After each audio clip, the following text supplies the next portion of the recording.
A very good morning to you all, children. How are you all? Fine. Okay. Very nice. So, I'm your Radhika teacher at Dr. Bison School teaching you biology. Hope you are enjoying all the videos. Many of you are sending the reply, the feedback to us. You are sending the homeworks. We are very happy. Many of you have started interacting with us in our Zoom meeting. We are really very happy for that. Those who are not interacting with us and not sending the works, please start doing that, as it is already too late. It's high time that you concentrate on your studies. You have been enjoying a lot during these holidays, so please concentrate in your studies also, as you are already in 9th standard. So we must be hurrying up to complete your syllabus to start your 10th class. So later on in the school you will not get time for all that studies again. So I request that all of you concentrate on your studies and continue, get serious about it. Okay, children. So for now, we have already completed two chapters. That is the first chapter where we have studied about the cell, the structure, and the functions. Whereas in the fourth chapter, I had completed about the plasma membrane, where I had explained about interesting activities. Hope all of you have certainly carried out certain activities. I got feedback. Some of the students have sent the images of whatever activities they have carried out at home. I was very happy to see all that.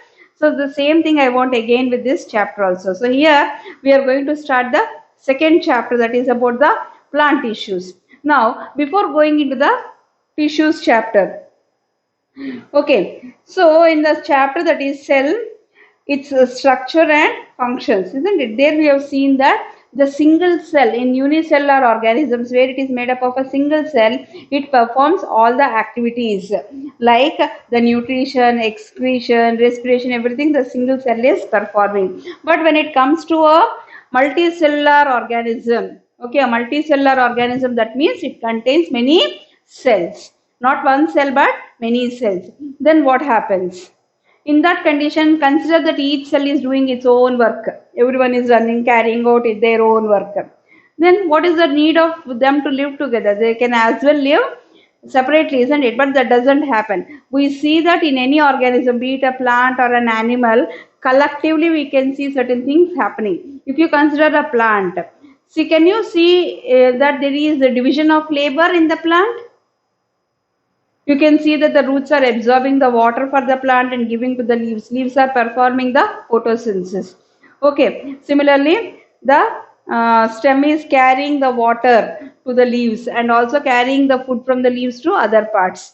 Okay, like this, and similarly the flowers are helping in reproduction. That means what, here we see that the different parts of the plant are performing different functions. Similarly in the animals also, if we consider, we all have got different organs and organ systems, isn't it? Like the respiratory system, digestive system, all are doing their own work. That means what, as the organism has evolved means development, from a single celled organism to a multicellular is many celled organisms. There is division of labor. As they evolved, they have undergone division of labor. That means what, they are performing only particular activity. For that they are carrying out this work.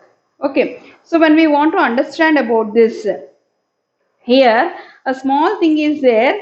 A table has been given wherein we can write about that, how the plants are performing different functions. See, the table on page number 12 is given. If you don't have the textbook also, I write on the board. Okay, children. So here I write on the board the function and the name of the parts. Here I am taking the example of the plant, isn't it? It is the function on one side. Okay, then here is the name of the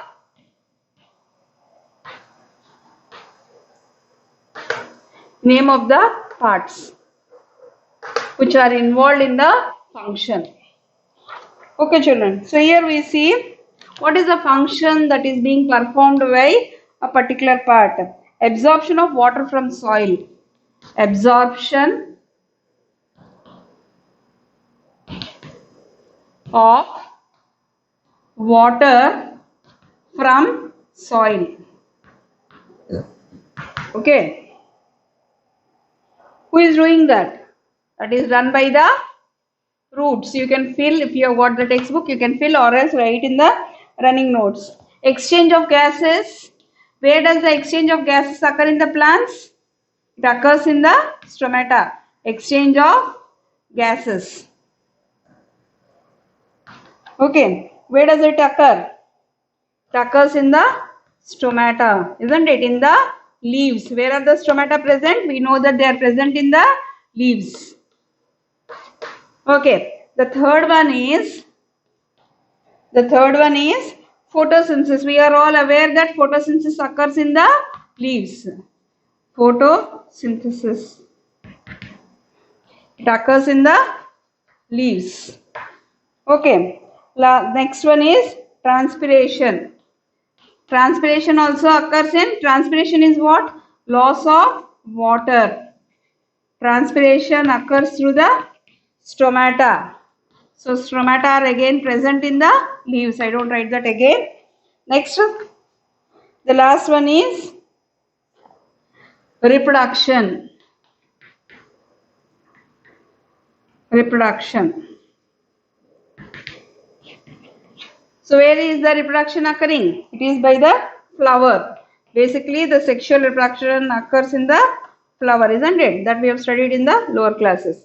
So here we see that all the different parts of the plant are performing different functions, like the roots absorb the water from the soil, exchange of gases in the stomata, similarly transpiration also in the stomata, then photosynthesis in the leaves and reproduction in the flowers. That means there is division of labor. So please note this down. Then I shall show how the division of labor can occur in the organisms.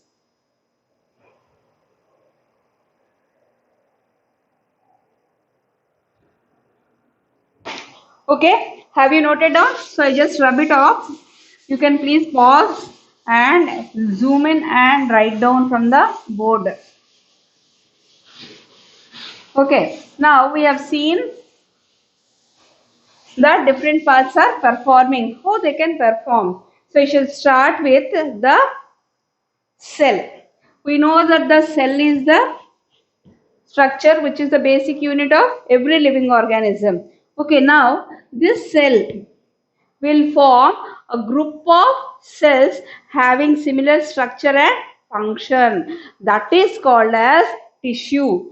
Here we shall be seeing more about that in the further activities. Okay, that is called as tissue. Okay, tissue is what? A group of cells within the organism only, whether it is a plant or an animal. Okay, which has different tissues. So, a group of cells with similar structure and function, that will be called as a tissue. So, many cells, one single cell in unicellular organisms. When it comes to multicellular organisms, many cells will together join to form a particular tissue. So, in this chapter, we shall be seeing about many such types of tissues in the plants that are there. Okay, the plant body itself is made up of different types of tissues. So we are going to study about all those different types of tissues that are there in the plant, how they are structurally and functionally different from each other. So from the cell it is the tissue. Now many tissues together will form an organ. Organ in case of the plants is like the leaf, the stem, the root, like that. Okay, so that will be the organ. So many tissues together will form an organ. Okay, and many organs together form the organ system. So this basic thing we all must know when we start studying about the organs and organ systems and all that. Organ system. So many organs. So if you consider photosynthesis, it is the leaves which are undergoing photosynthesis, isn't it? So in the leaf is the organ of the plant. But can it alone undergo photosynthesis? It also needs the water from the roots. So the roots and the leaves, and also there are other parts in the stem which will be carrying the water. They are all involved in photosynthesis. They are helping for photosynthesis. Like that we consider. Similarly in us, the digestive system will contain the mouth, ear, the food pipe or the esophagus, stomach, liver, intestines, all these together, they are all organs, isn't it? So they are all together forming one organ system. That's what I have shown here. Then that organ system together will form an organism. So this is in a developed organism which has got all these. So this is the basic hierarchy or step by step how the organism is arranged. So the basic structure is at unit level it is a cell, and many cells together form a tissue, and many tissues together form an organ, many organs together form an organ system, and all the organ systems together form an organism. Understood? So if we understand all this, we can go further very easily and understand the things nicely. Okay, note this down. Then we shall go to the activity. See, in the first chapter, even in 8th class also we have studied, so I just rub it off. We have seen the activity of the onion peel. We have carried out in the class, in the lab in our school, isn't it? Wherein I had taken out the onion peel. Okay, and we had observed the cells. So how they are? Here the activity is given. Activity 2, cells in the onion peel. Okay, how they would all appear. So I just write this, how they all will appear. First activity is the table we have completed, isn't it? What are the different functions carried out by the plants? That is the first activity. I forgot to write. So please note down that as the first activity. The second activity is cells in onion peel. Okay. This is activity 2. Okay. And this activity is cells in onion peel. Cells in onion peel. Okay, so how they would be? Again, I'll write the steps because many of you don't have the book. First step in that is take a piece of, take a piece of an onion peel. Okay, now place it on the slide. Now place it on the slide. Third one, put a drop of water. Put a drop of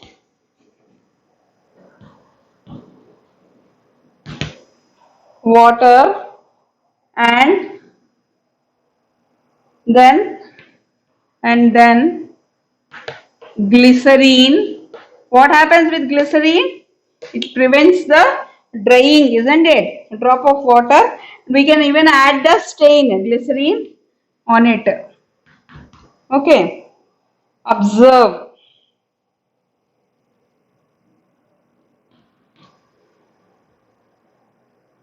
Press with,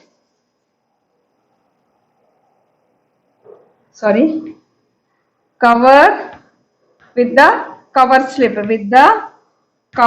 and observe. Cover slip and observe. What do you find?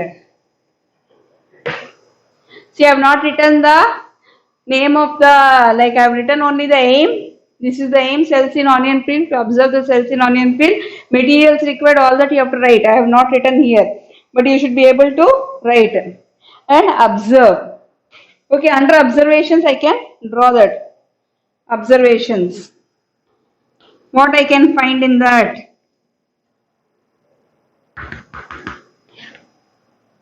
Okay, I just draw that. We see the cell wall, isn't it?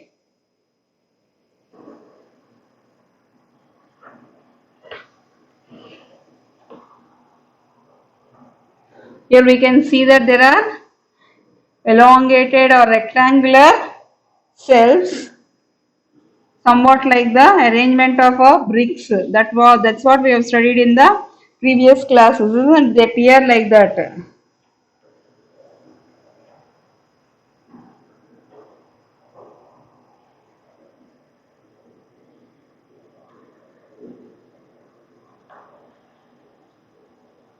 Like this we can find the cells to be arranged, isn't it? And to the periphery you can find the nucleus.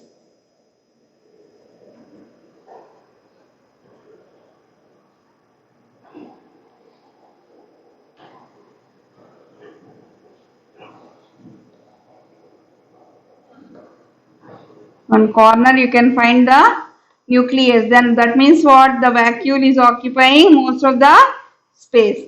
Okay, children. That's why we find that the nucleus is at the periphery in any corner. It can be seen in these plant cells. Okay, like this we find. Okay, like this we can.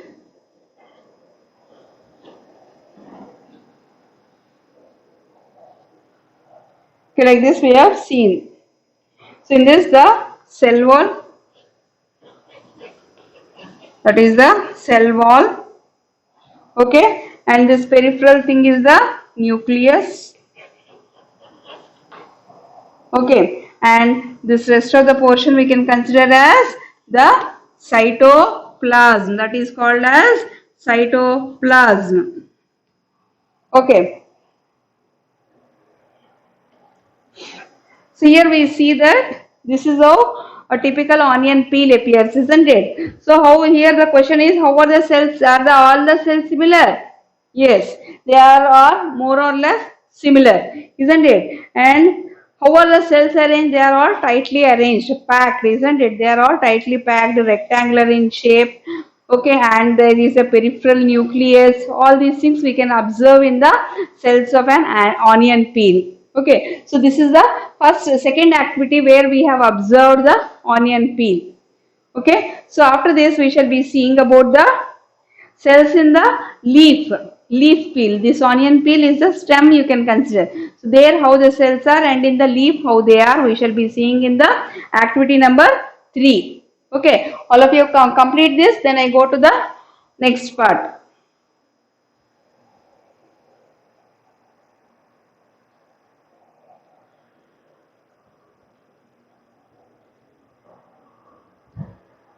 Okay, children, have you completed this? Yes? Okay, so here what I said, they all are tightly packed peripheral nucleus, okay, rectangular in shape with a prominent nucleus, and their cells are similar. All the cells are similar in nature, that is, their structure is more or less similar. Are they different? They are not different, isn't it? They are similar. Now, the next part we shall see the cells, the activity number 3. Okay, then we can compare actually. This is activity 3. Here we cannot carry out that activity, but once you come to the school, we can carry out. Already we have seen in the previous class also. The third activity is cells in a leaf peel. Cells in a leaf peel. Okay, where we can see the stomata also. Okay, so here how we can identify, okay, what we can take? We can take the Tradescantia, that purple colored leaf where I had taken out this stomata and shown, no? So that is Tradescantia leaf or the beetle leaf. Beetle leaf is Tamalpaku. We can take out that, and with a single stroke if we tear it, only the upper surface will come, which appears like a thin transparent layer. How we can see in the onion peel, the thin transparent layer I take out in the lab, isn't it? So just like that, here also you can see a thin transparent layer coming out from the leaf. So such leaf we can take, with a single stroke we can take out that, and that we can cut and place on a slide and observe how it appears. Okay, so here we can write, take a beetle leaf or Tradescantia leaf. Here I write, take a beetle leaf or Tradescantia.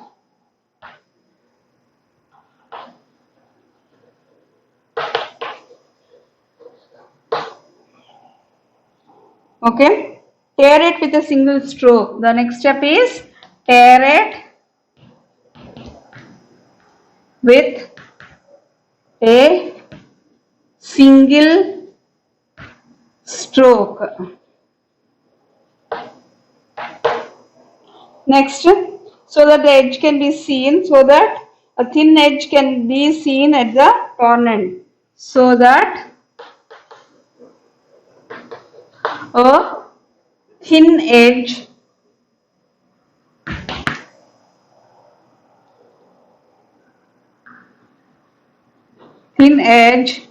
can be seen at the torn end. Okay. Now observe the thin edge where the leaf has been torn. Now observe the thin edge. Now observe the thin edge where the leaf has been torn. Thin edge where the leaf has been torn. Has been torn. Okay. So now I shall draw the diagram.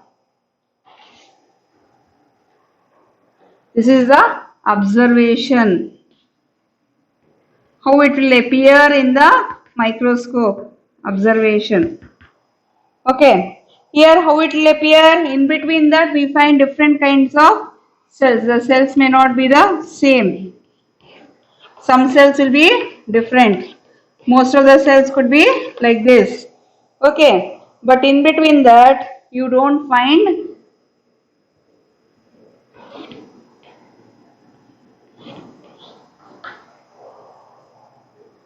here I show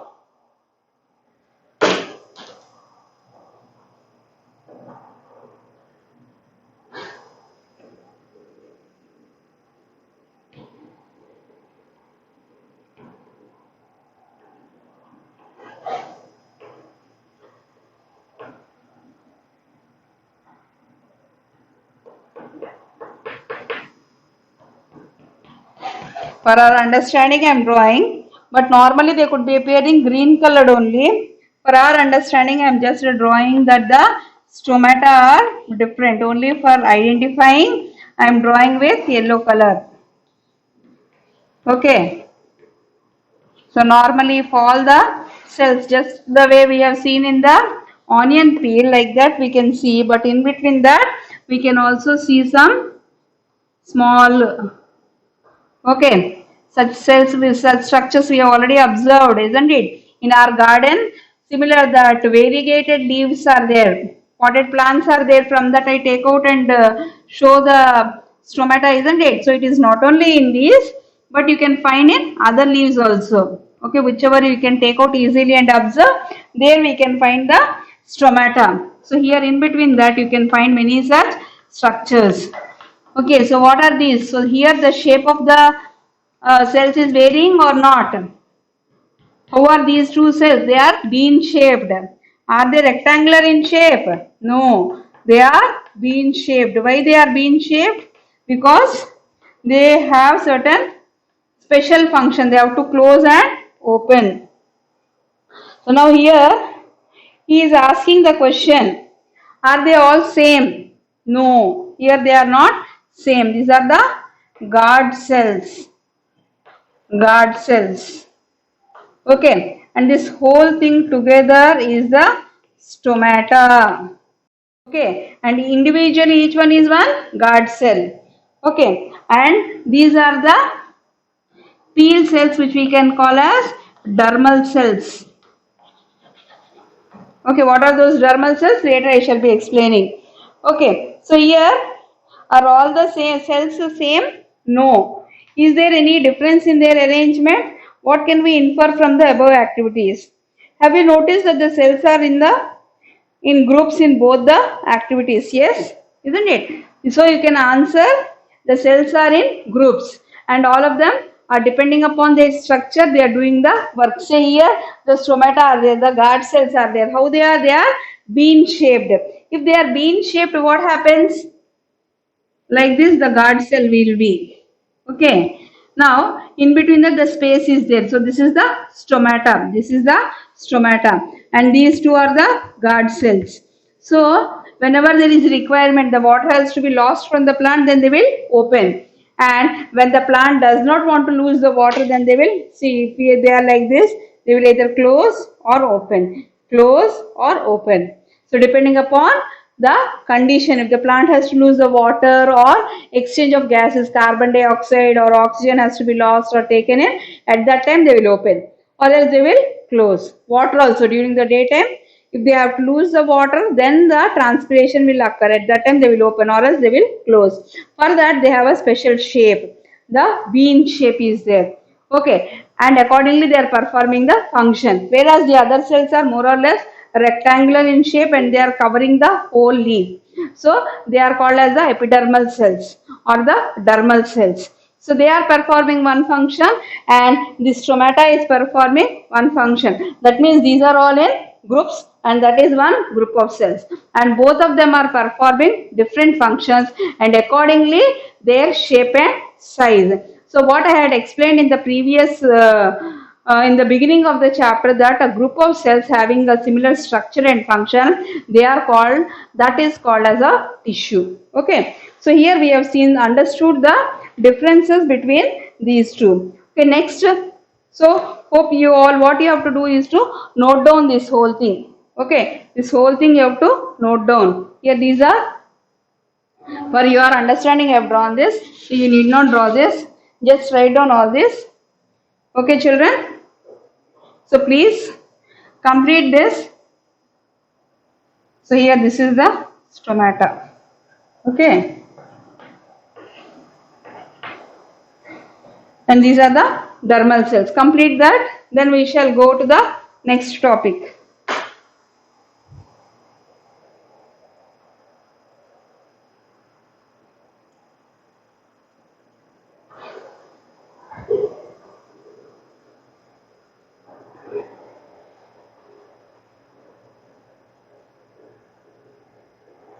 Okay, so you all have completed. So in the next video, I shall go to the activity number 4, 5 and I shall be explaining more about the tissues and their types. Okay, children, for now you have to complete all these activities in the notebooks and please send the images to me.